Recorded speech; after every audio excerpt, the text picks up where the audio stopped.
What is going on, guys? Welcome back to a brand new episode on the channel, and today we are finally in the United Kingdom and we are here at Koi Wholesale. You know these guys from Koi Talk, the magazine and the podcast. If you want to see more of the podcast with Chris, I put a link in the description of this video. For the upcoming episodes, I will be with Ricky in England, where we'll take a look at various koi and ponds and learn more about this amazing facility. I'm Ricky Stoddart, Managing Director of Koi Wholesale. I've been in the game for a little while now, since I was about 10 years old. So yeah, some 22 years later now, almost a veteran. Although Ricky has been working in the industry for so long, he has a fresh look at the future of the koi and pond industry. He has been working with his company for years and is now one of the largest companies in the UK. Yeah, Koi Wholesale. Koi Wholesale is 11 years old, so sort of background. I first went to Japan when I was 12 as well, so quite a long-serving time out there. And having spent most of my childhood growing up in my dad's koi and aquatic shop, this is just, there was never any doubt in my mind this is where I was going to be and this is what I wanted to do. So Ricky started his career with his father, who is still active in the business today. Yeah, it happened. I grew up in the shop, absolutely loved it, spent a lot of time in Japan. It's been truly remarkable. And first met Fujo Uma when I was 13, and yeah, this is my Japanese father. And he was the guy that opened a lot of doors, you know, he's an incredible character, but all of a sudden his fascination with me being so young and already what I knew at that point, we just hit it off, and yeah, he started opening the doors. Keeping that many fish in a large facility requires planning and space. Everything Ricky needs to keep and grow the fish in a healthy way.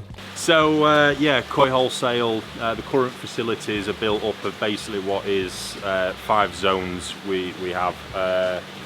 All this outdoor area is basically our sales ponds where all the stock's prepared for sale. I can't even remember what we've got, something like 28 ponds out here. The whole site altogether consists of 60 ponds at the minute, all individual systems as well, individually filtered, all got their own equipment, something really, really important for me personally. For biosecurity purposes, just all the basics it ticks off. So yeah, 5 zones, the outside sales area, there's 2 fish houses which we'll show you down there, which are 2 of my oldest now, mainly used for quarantine. They're actually getting demolished in the next couple of months, where I cannot wait. I'm building 2 really high spec raising houses in there, which is going to be awesome. And then my 2 favourite fish houses to the right here, where I do a lot of the growing at the minute. And the biggest one behind, as you'll get to see, is pretty much my playground. It's awesome. And this is what I really like of my job, because I get to so many places to see koi and meet people. And there's one thing that I really like when I'm entering a koi shop, and that is the environment, the smell of the fish, the smell of the heatings, the smell of the koi food. That is exactly what you get when you are entering the greenhouses in Japan. That is pretty amazing. So I really go back to Ricky, because he's going to show us one of the fishes, like the karachi kois. And I'm really curious because he has some really nice examples. Keeping so many fish is done in a professional way. The fish go into quarantine when they arrive from Japan. It sometimes seems difficult, but it can be done with a simple setup. So these 2 fish houses, there's 14 ponds in here altogether. This is what is due for demolition soon, as if we don't have enough to do. A winter build sounds great, but these have run as a quarantine facility now for about 8-9 years. I think it's really old in here. It needs love, and just the way things have moved, the raising side of the business is becoming more and more important. And the basic systems, a lot up here is basic. It's the way I like to keep koi, but these, they just don't perform under the pressure I want to put them under. They're all right for holding stock for a short time, but the minute we start hitting them with the food, it all sort of goes a bit backwards. So all this is going to go. The whole thing's just going to be flattened back to land. We've extended it out further as well. So what we're actually going to be, there's going to be 6 high specification ponds in this greenhouse and 4 slightly bigger ones in the greenhouse behind it as well. The head on Well, that happens quite often, guys, so no worries, the fish is doing well. Look at that, guys, what a beautiful fish. It's just insane. The body conformation on these things is just incredible. Unbelievable. Coloration. What's been really crazy with these as well is that the fukarin comes and progresses at such a young age. That head, just incredible. Beautiful. But we can see there what I've been trying to do, you know, the body, skin condition, colour condition. That is the obsession, it's the goal.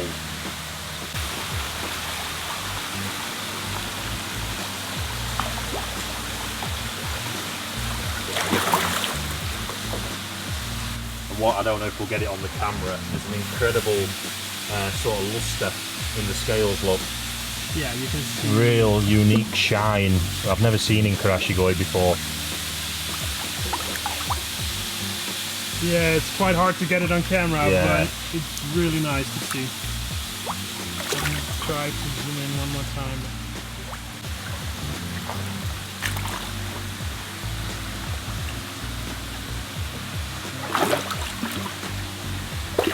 So already 57. Yeah. That's really So cool. by how things are going, I suspect maybe we can get that on to about 65 cm at Nisai, I think, which is as big as any Japanese breeder will raise a Nisai too, typically. It's incredible. And you just look at the stocking level in here already. I think there's about, still even now, about 75 fish. And this is only, I don't know the litres conversions, but about 3,500 gallons. There's one for you. So it's an incredibly high stocking level, and this pond's feeding every 2 hours at the minute still, from 6 AM in the morning till 10 PM at night, and there's roughly just over 2 kilos of food a day going in.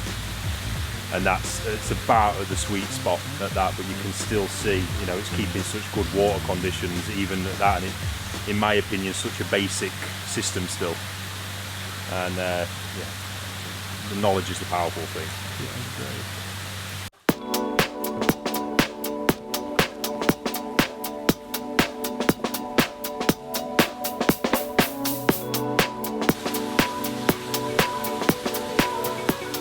So this is the same bloodline, exactly just the spawn in the previous year from Okawa. Really coming into its stride now. You see the coloration come in, but this fukarin, it just can't get past how insane that is. And this is just coming up to being 2.5 years old now.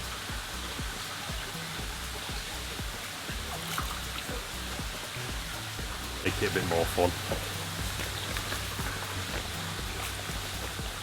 So every fish in this pond has been raised since Tosai already, all going to Sansai this year, but there's a couple of real star attractions I want to show you. Yeah, we'll start with this one.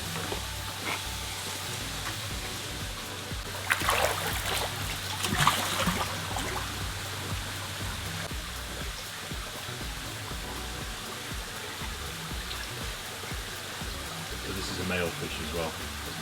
Something else I'm a big advocate of. You had the privilege of seeing one of my super collection at NND.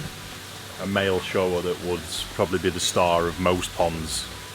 And yeah, it's a male, but who cares? I think you'd agree that body was insane.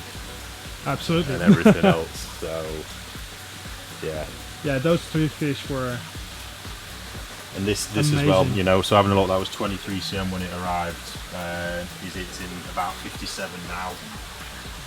So I'm going to expect by the end of this growing season, that's probably going to be around 62, 63 centimetre Sansai, which is just about in line with most breeders' average, most big breeders' average coming from a mud pond. And you can see that, I mean, the skin quality, the Benny especially. The Shiroji at the minute, I'm not concerned about. I never, when we're growing the fish and raising them this intensively, Shiroji conditioning comes after, but and just look at that Benny. Yeah. Even the zoom is down quite a lot at the minute because of the temperature. This actually had part of the memoir breaks off down here, as well, so it's almost got a black X on the head and it just looks insane.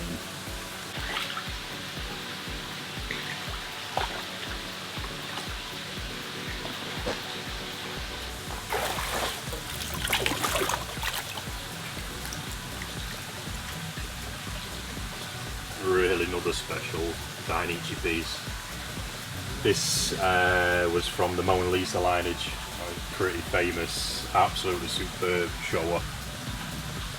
And yeah, again, just approaching Sansai now, already about 64.5 cm that as it stands. It's incredible. Showa is for me about the balance of all three colours. That's essential, and you see so many top showa winning awards that when you strip the sumi away, there's not a lot there underneath, and we can see with this, you know, by the time this sumi finishes, just that piece of beni there changes everything. And when that is actually finished, and it is progressively coming more and more, we can see that even at these high temperatures it's doing really well. By the time that's there, your eye is not going to pay attention to the fact there's no beni there. All you're just going to be is in awe of that incredible sumi, the incredible body, just everything that fish has got going on.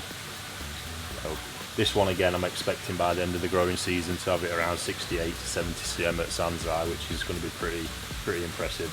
So this, I think the name, the parent fish name of Big Bang, when you see this in a minute, suits the fish so well, honestly. So this fish, I think, again, is probably a style of showa that many would avoid because of it looking like a kohaku with a bad shimmy problem. But that type of sumi, if you can see that on the camera, I spoke about this in some of my own videos. This type of sumi is very unique in that it forms in the top of the skin. And what you basically see is areas where you can't see sumi, all of a sudden get this small black dot, and then before you know it, there's a block of sumi. It is truly remarkable. I think one of the reasons showa are so adored. But yeah, enough of me talking. Let's show you the result.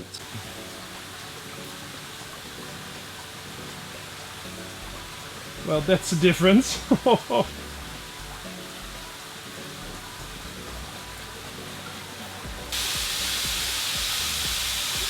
Incredible.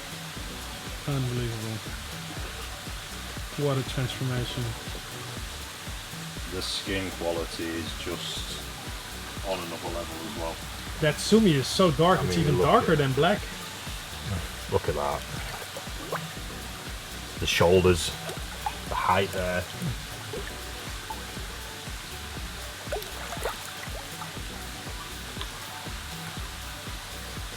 Wow.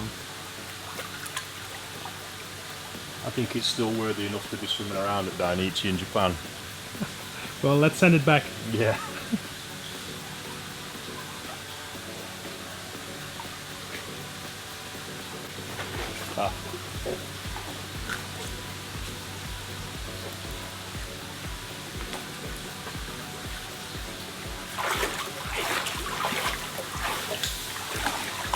So I think this is one of them little gems that you can find in Niigata. Really small startup breeder, really newcomer. I was saying that he's probably already been at it about 10 years, but that's nothing in that game. Yeah, Saito. This is from a Marido parent that he got. I just think it's such a unique style of Senki. Certainly in the pattern, super complemented by that insane Subo Subi. You just see that. It's still not at its best.